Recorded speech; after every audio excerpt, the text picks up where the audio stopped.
بسم اللہ الرحمن الرحیم۔ نبی کریم صلی اللہ علیہ وسلم نے ایک شخص کو سوال کرتے ہوئے دیکھا۔ اس سے کہا، آپ کیوں سوال کرتے ہو؟ اس نے کہا، یا رسول اللہ، میرے گھر میں کچھ بھی نہیں۔ نبی علیہ السلام نے ارشاد فرمایا، کچھ تو ہوگا۔ اس نے کہا، ہاں، ایک پیالہ ہے۔ نبی علیہ السلام نے ارشاد فرمایا، اچھا، تم ایسا کرو، وہ پیالہ لے کر آؤ۔ جب وہ پیالہ گھر سے لایا تو نبی علیہ السلام نے وہ پیالہ لے لیا اور صحابہ سے فرمایا کہ کون ہے اس پیالے کو خریدنے والا؟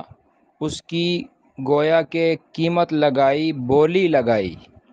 ایک صحابی کہنے لگے، یا رسول اللہ، میں 1 درہم میں خریدتا ہوں۔ نبی علیہ السلام نے ارشاد فرمایا، ہے کوئی اس سے زیادہ دینے والا؟ دوسرا ایک شخص بولا، وہ کہنے لگا، یا رسول اللہ، میں 2 درہم میں خریدتا ہوں۔ نبی علیہ السلام نے وہ پیالہ اس کے حوالے کیا، 2 درہم اس سے لے لیے، اور یہی شخص اس کو 2 درہم دیے۔ فرمایا، یہ 1 درہم لے کر جاؤ اور اس سے اپنے بال بچوں کی ضروریات خریدو، اور دوسرا درہم لے کر جاؤ اور اس سے بازار سے کلہاڑی خریدو، اور کلہاڑی خرید کر میرے پاس آ جاؤ۔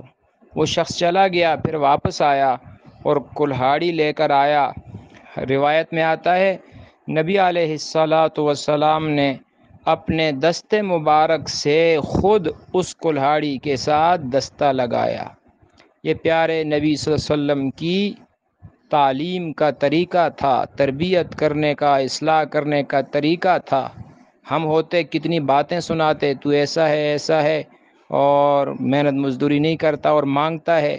اللہ کے نبی خود اپنے دست مبارک سے اس کو کلہاڑی کے ساتھ دستہ لگا کر دیتے ہیں، پھر فرماتے ہیں، اچھا ایسا کرو، ابھی جاؤ اور جنگل سے لکڑیاں کاٹ کر لاؤ، مزدوری کرو اور اس کو فروخت کرو، اور دیکھو 15 دن تم مجھے نظر نہ آؤ۔ وہ صحابی چلے گئے، 15 دن کے بعد واپس آئے۔ نبی علیہ السلام نے ارشاد فرمایا، سناؤ تمہارا کیا حال ہے؟ کہنے لگا، یا رسول اللہ، بڑا اچھا حال ہے، اب تو میرے پاس اتنے پیسے ہو گئے کہ میں خود اپنے بال بچوں پر بھی خرچ کرتا ہوں اور لوگوں پر بھی خرچ کرتا ہوں۔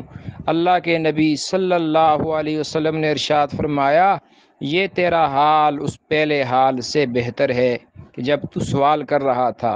ایک اور صحابی کو یہ بھی فرمایا، الکاسب حبیب اللہ، اپنے ہاتھ سے کسب کمائی محنت مزدوری کرنے والا اللہ کا دوست ہوتا ہے۔